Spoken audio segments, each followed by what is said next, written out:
Hi all, this is Allmighty and welcome to this video. So welcome to another video on the topic of the centralization of the king from the series Instructive Endgames. So this video is actually going to be for now the last video on the topic of centralization of the king. Of course, this kind of principle, centralization of king, is going to track us throughout the Endgame series, so in the future videos definitely, because it is a very general principle and a principle technique that you should use definitely whenever you play your endgame, so centralizing your king.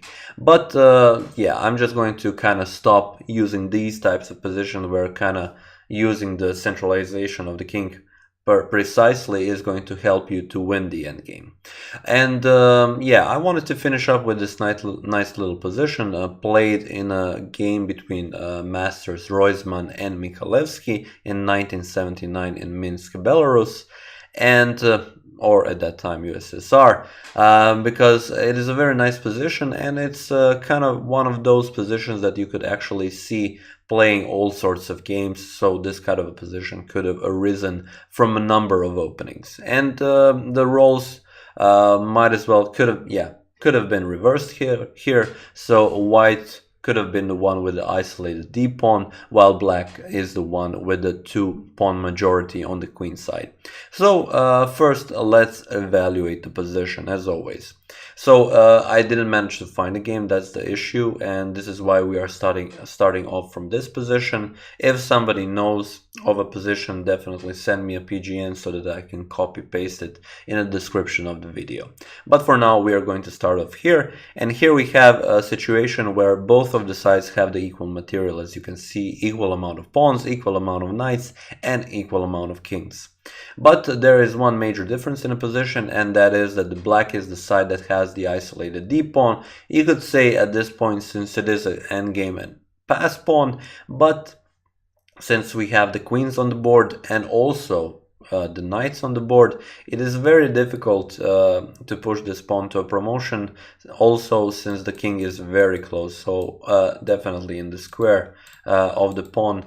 So yeah, it is not considered to be a strength for now, it is rather considered to be a weakness. But since we, as I've said, have queens on the board and knights on the board, this game and this position is considered to be drawn. But like always, it is not just enough to say this is drawn and stop playing the game. You should really show why this type of position is drawn. But one other thing that I wanted to talk about before going into the actual moves in the game is how could maybe white be the side to improve on this position and go for a better game and advantage in the endgame, and how could black actually go for a better game in the endgame. Here white, as we said, has a major advantage, not a major but a minor advantage here on the queen side, having a pawn majority, and that would mean that pushing the pawns and creating a pass pawn here while the black king is far away on the other side of the board would mean a definite big advantage. So if white creates a pass pawn here somewhere above the 5th rank, it would mean a definite big advantage, and white would be the side that could be considered being winning. While at the same time, keep in mind that both the queens and the knights are still on the board. If, for example, that is the case and white starts pushing the pawns and queens go off the board, then the roles have shifted, because we see that the knight is already here on the queen side, very close to the pawns, while the king is far away on the other side. Which means that this knight could quite easily start attacking this pawn, forcing the white knight to defend them, and then maybe come closer with the king. This position would definitely be either drawn or maybe even a little bit better for black, because because of the position of the knight and of the idea that the king can come very, very fast to the queen side. On the other hand, white could definitely consider maybe bringing the king a little bit closer, but not too close, because as we said, the queens are off the board.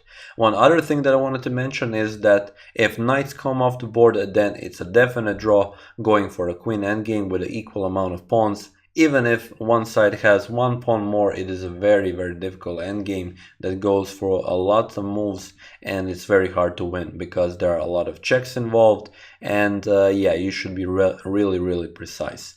And even then, if you are precise, if your opponent doesn't make a mistake, it will still be a draw. So yeah, that is from White's perspective, but from Black's perspective, one thing that he can do is, as we said, try to maybe exchange queens with having the knight close to the queen side and start activating the king. And I'm saying this because this is the only chance that Black had in this game, and he actually went for it. First by playing move king to g7. And this is not a move that you should just simply like make, okay, I want to go for the center of the board. This is actually a very good move to make in all sorts of positions. If you have time, if you think this is the best way how to improve your position, you should definitely do it, because you're moving the king from the last rank. The same idea goes for White, because in all sorts of situation that could have arise from this position, you could avoid simple checks on the back rank that could maybe be checks with also some other sorts of threats, making giving White a possibility to actually go for some advantage. So king to g7, always a good idea, moving the king from the last rank, so for Black from the 8th rank and for White from the 1st rank. And White continues with his plan, so he starts pushing the pawns with the idea of creating a pass pawn on the queen side. So both sides trying to do something here. We see knight to e7, a4 and knight to d5. So Black has improved the position of the knight on a bit more active square, and here he starts to put pressure on the pawns here. And also what he tries to do is maybe play knight to f4, go for the knight exchange, and then having only queens on the board. As I've said, that would be in a draw. But White, to stop this, he plays g3.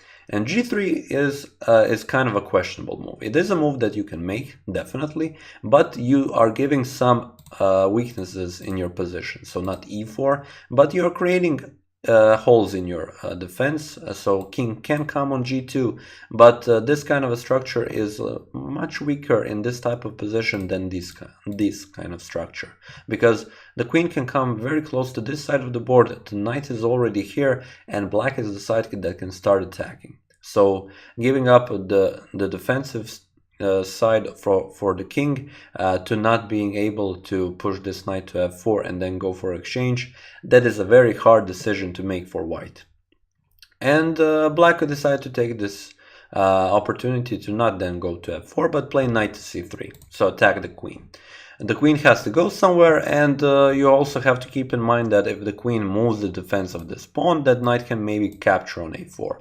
So queen to a5 perhaps is a possibility, or maybe even queen to b7 attacking the a7 pawn. But White decided not to go for this, and he decided to play queen to e8. And here is where we actually come to the critical position of the game. Black decided to play queen to e6, offer the exchange of queens, and go for that idea that I mentioned at the beginning. Exchange queens and have the knight very close on the queen side attacking the pawns, and a king that can quite easily come to the center of the board. If White decided to not exchange queens, maybe go for something like queen to b8 attack this pawn, after queen to e2, White is already in some sort of a trouble, because queen is quite close to the king, knight can come through d1 or e4 very close to the attack. If this knight moves, then a pawn is trying to be pushed very easily, and White could say that from a player's perspective, it is a quite dangerous path to take. And just because of that, White decided to take an easy way out and decided to trade the queens, and he played queen to e6. We have pawn captures on e6, and now since the pawn was attacked, we see a5. King to f6. That topic that we are talking that much about, centralization of the king, starts here. We see that White king is just plain simply on g1, and Black king through g7 and f6 is already here on f6, and already very close to one of the central squares in the in the center of the board. King to f1 and now e5. Why e5? Because of course king to e5 isn't possible because of the knight on d3. Here you could play f3, for example, to stop e4, but White decided to play knight to c5 to stop king to e6 and then king to d5. This is why we saw e4 on the board. Now king to e5 is possible because knight to d3 isn't there anymore, but knight to d7 is. But first White decided to play king to e1, we saw king to e5 and now knight to d7. Before going into this, I wanted you just focus your attention on one thing.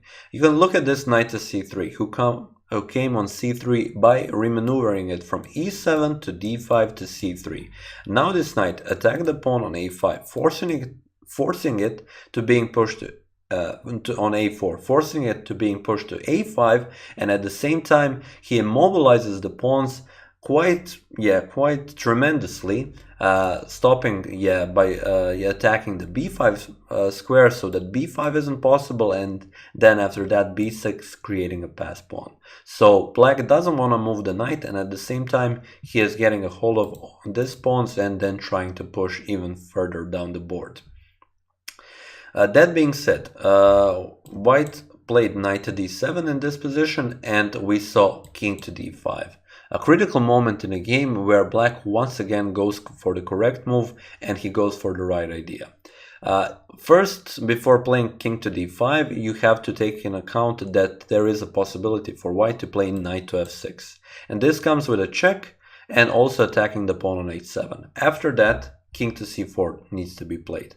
Knight captures on h7, and king can either capture on b4, or even better, he can enter the game playing by king to d3. And the idea behind king to d3 crystallizes just after move knight to f8, you play king to c2.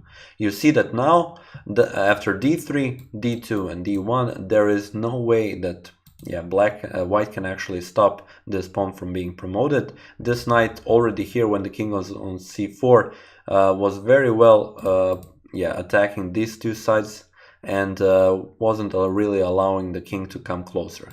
You could have played king to d2, but then black would have gone, instead of capturing on h7, but then king would have gone for b4 pawn and then the a5 pawn. So just because of that, what we saw here after knight on a sorry, this is not what happened in the game, but I wanted to cover it just as well. Here, instead of going, you could have gone king to d2, sorry, but then king to b4 and then capturing these pawns. But if knight to h7, there is this king to d3, knight to f8, king to c2, as I already mentioned, and now you don't capture this pawn, but you go knight to e6. Now you also want to take care and play not d3, because after knight to d4 you give a check, and if king stays here, then there is knight to b3 and the knight can come here to d2, and let's say that white has managed to resolve his problems, then he can start pushing on the king side and make some threats of his own. If you go to b2 immediately, then king to d2 is possible, and the pawn cannot really be pushed. So here in this position, instead of that, you have to play knight to b5, defend the pawn, but not just that. Now if you manage to push the pawn further, you are protecting the d4 square, and the knight cannot come here, give a check, and then jump to b3, or I don't know, somewhere else. So knight will have to capture here, knight captures, and then the game continues. So I quickly wanted to show that why you have to consider knight to f6 move, because here in this position knight to f6 wasn't played, but rather b5 was played. So white sacrificed the pawn in order to quite simply provide another threat. So knight captures here on b5, and now knight to f6 comes with a big difference, that after king to c4 you can actually capture on e4. But surprisingly, white didn't go for this.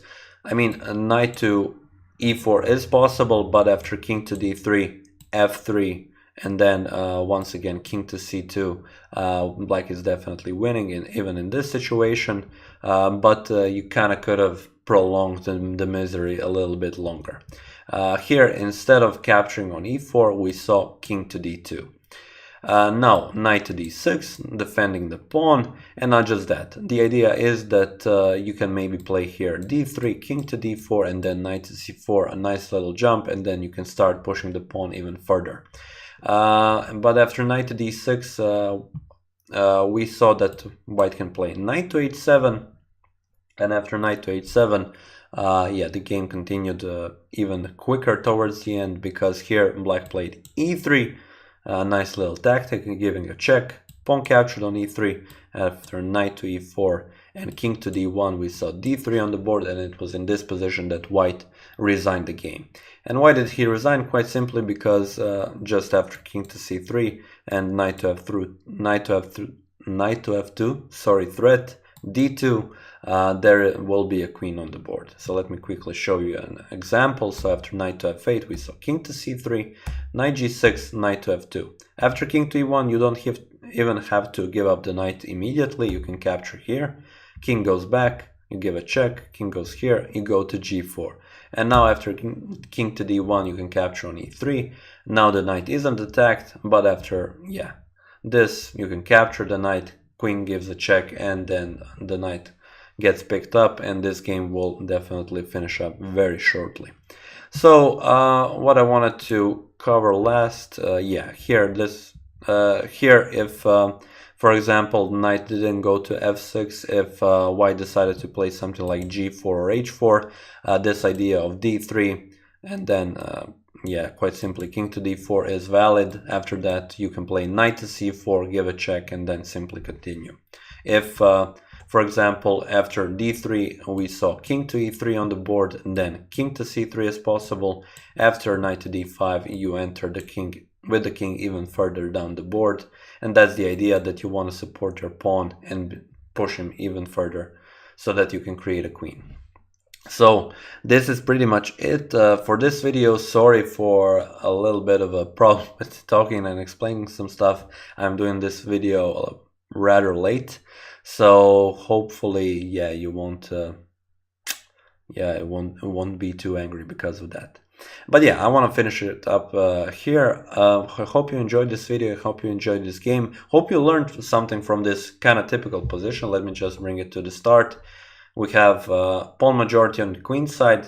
We have an isolated pawn in the center of the board, and we have a queen and a minor piece on the board. So pretty typical stuff for an endgame. You probably encountered this type of situations, I would say, multiple times in your life. I definitely did, and now with this knowledge I hope that you will be able to either draw if you are on a worse side, or maybe even go for a win, thinking that if I have an isolated pawn, it is not all that is lost in this situation.